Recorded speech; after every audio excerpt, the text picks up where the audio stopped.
May the 4th be with you and all that wonderful stuff. So, for today on the Entertainment Guy channel here, I want to go back into delving into what I've been reading and why not plug my own books, right? So, when I'm writing, I always have music I'm listening to, and it's not classical. Now, back in the day, back when I was a kid, I'd be listening to Star Wars soundtracks. So, I had the records, LPs, the 33s. Yeah, I had all of the records for Star Wars, for Empire, and for Jedi. And Empire I wore out. Empire soundtrack is the best of the three. Jedi has some weird stuff in it, but in general it's pretty good. But Empire is not just the best movie, it's also the best soundtrack. Yes, Duel of the Fates and Phantom Menace is fantastic as well, but for my money, I would go with Empire overall. All right, now if I was gonna have a soundtrack to write this with, and I thought I'm gonna limit the amount of songs, so it's not gonna be all of them. In reality, it was usually about a 90-minute block I would have figured out, and back in the day of a mixtape, I would have a 90-minute mixtape of songs. And then as we get into the CD age, and then of course MP3s, I would have an MP3 list of these songs. And now we're up to the point where there's all these online services where you can put music together. Now, A Necessity is No More Tears by Ozzy Osbourne. No More Tears by Ozzy Osbourne is one of the best epic songs ever. And to me, when I was deciding like what kind of soundtrack would this have when I was rewriting these books, and I was like, you know what? That loud, bombastic, metal sort of vibe to it. And if I was making them into movies, it would be because the classical thing is done. The classical thing's done all the time. So adding kind of a metal, like I said, that bombastic, think along the lines of like when Resident Evil came out as a movie and they had Marilyn Manson do it, sort of like that, sort of like you have something that's a little different. Might have a bit of an electronic side, sure, but something heavy, something that feels, really meaty on the bone, so to speak, something that you might kind of headbang to a little bit during the movie. Black by Pearl Jam is also a necessity. That would be, and again, that's during obviously the more downerish moments, the downbeat moments. Give Me Shelter by the Rolling Stones. So I remember back when Twin Peaks came out, and Twin Peaks was this really big deal. And then there was this mini series called Wild Palms, Palms, and it starred Jim Belushi. And it was great. It was Jim Belushi, and I believe it was Dana Delaney that was in it as well. Absolutely great. If you can find it, absolutely fantastic. Loved it. It was so bizarre. And it took me down this whole idea of doing a psychological thriller series and took me out of the sci-fi. But it introduced me to the song Give Me Shelter in a whole new way, where I came out of that miniseries going, you know what, that's one of the greatest songs ever. One song that's not on here that should be, All Along the Watchtower. Which version? Yes. It's hard to find a bad version of All Along the Watchtower. I mean, there's an electronic version that's kind of eh. But like for instance, I'm watching Lucifer the other night, and he's singing All Along the Watchtower while he's playing at the piano, and I thought that is a perfect song for Lucifer to be singing. That is absolutely a perfect song for Lucifer. That is it's just every line seemed different when you got the devil himself singing it. So All Along the Watchtower should be on the board and isn't, and I apologize for that because it is an absolutely great song. It doesn't matter who's singing it. It's great. I know it was used in Battlestar Galactica. It was great in that too. And then it felt like they built it up to this great crescendo, like who's actually Cylons? Those guys are Cylons? And then after that, I was like, now what do we do? I don't know. We could find Earth, I guess. All right, there we go. We're done. Into the Void, Nine Inch Nails. There's a reason this is Into the Void.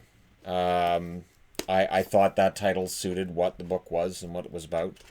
The Gift by In Excess. So going from Nine Inch Nails to In Excess is a bit of a switch, but The Gift is an absolutely great song by In Excess that is easy to kind of forget because it was not a big hit. It was played a fair amount, but it was not really a big hit. It was one of their lesser known hits.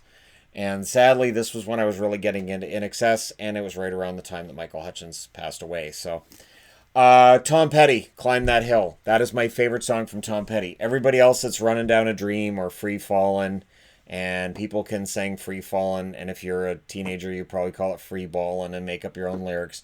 But Climb That Hill is a fantastic song, and it's got this really good rhythm. One thing that if I'm writing, and so this is for me from when I'm writing, that rhythm, and you get into it, and you get into it, and in your head you can go, okay, this rhythm I can focus on, and then I can get into this story. And Climb That Hill is fantastic. It is, and it is a very good story as well. Notice none of these songs are about getting drunk and stoned or finding a girlfriend. There's really not a whole lot of that in here, because those songs generally don't interest me a whole lot. They generally don't, and never really have. I've always liked songs that are about something different, or songs that you can take multiple ways. A song that maybe you can sit and analyze the lyrics and go, wow, I don't know, what is this about? And yet, I was never a Radiohead fan, so there's a surprise. Counting Bodies Like Sheep to the Rhythm of the War Drums by A Perfect Circle. And not the original mix, but the remix that's on their greatest hits as well, which has the clapping and the heavy drum. And it's the one they play when they're in concert. And it was awesome to hear that live. Oh man, Perfect Circle concert was so good. I miss concerts. I miss going out of the house and people. I wonder what it's like out there with people. Huh? Anyways, Counting Bodies Like Sheep is just absolutely, again, it's that rhythm. It gets you into that. And Counting Bodies Like Sheep could really work with this. Really, really work. So there's two ways to look at it when it comes to, for me, a soundtrack. It has to be music that I could listen to while I'm writing it, because it's music that I could picture playing if it was on a screen. I always picture it being on a screen. That's why when I originally wrote books, it was kind of screenplays. I did not write them as novels. I wrote them as screenplays. Ghost, Rats. Rats by Ghost is one of the absolute best songs I've ever heard. Absolutely fantastic. Love it. And it's really there are some underhanded tendencies of certain characters in this book, and Rats would definitely suit some of those underhanded characters. Slipknot had to be in here, and I also had to limit myself to one song per band. One. Just one.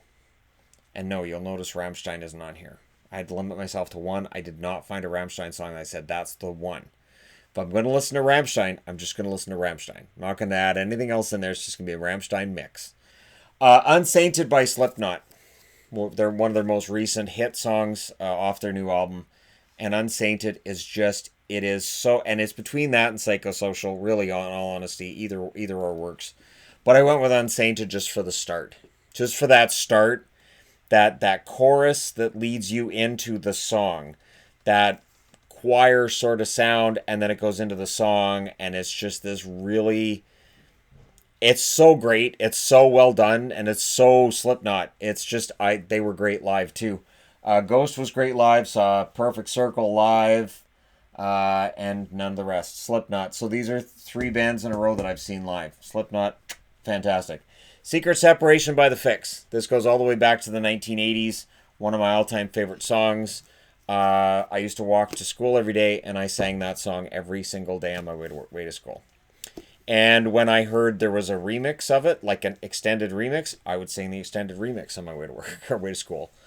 And that it was that or Pour Some Sugar on Me, which I found out at some point. Pour Some Sugar on Me and American Woman, you could do a mix of those two songs. And nobody else has ever heard it except me, apparently. Because anytime I mention that, they're like, those songs aren't the same. And I'm like, I'm the only one that hears it? They're almost identical.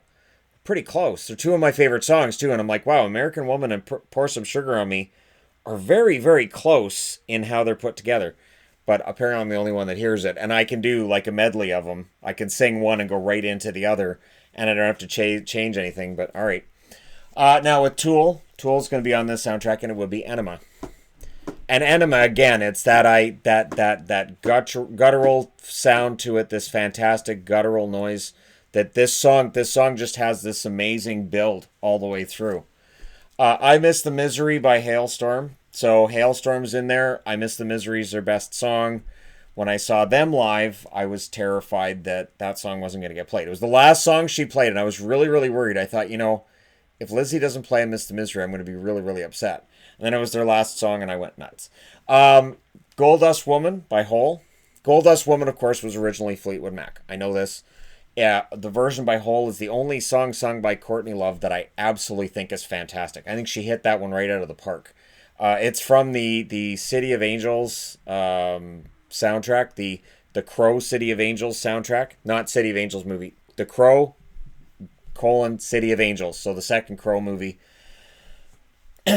The second Crow movie isn't very good, but the soundtrack's fantastic. The first Crow movie is excellent. The soundtrack is okay. I don't think it's that great, but I think it's okay. But the second Crow movie, the soundtrack's absolutely top notch.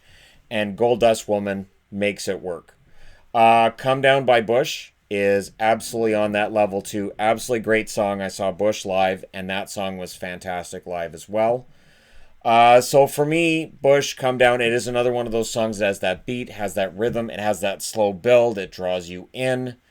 I thought about In a Lonely Place as well, but In a Lonely Place is a real downer. In a Lonely Place is one of those songs that I would be listening to, and I start feeling depressed, and I wouldn't know why, and I go, oh, never mind, and I'd have to change the song I was listening to, because I'd realize I was feeling depressed because I was listening to In a Lonely Place by Bush. And finally on the board is AC/DC. There are some AC/DC songs that are excellent. Are You Ready? Which I know is the song now for SmackDown, but it's still a great song. So even though it's used for a wrestling show, it is. I think that was the best song on that album. Everybody else loved Thunderstruck or Money Talks, and for me it was Are You Ready? It's just that beat. Everything about that song is great. There are a couple others I like too, like If You Dare is a great one on that album too. Who Made Who is a great one by AC/DC. Definitely when I used to listen to music, when I wrote, I had more than one or two AC/DC songs in there. But for this list, I thought, no, I'm going to limit it to one song for each band.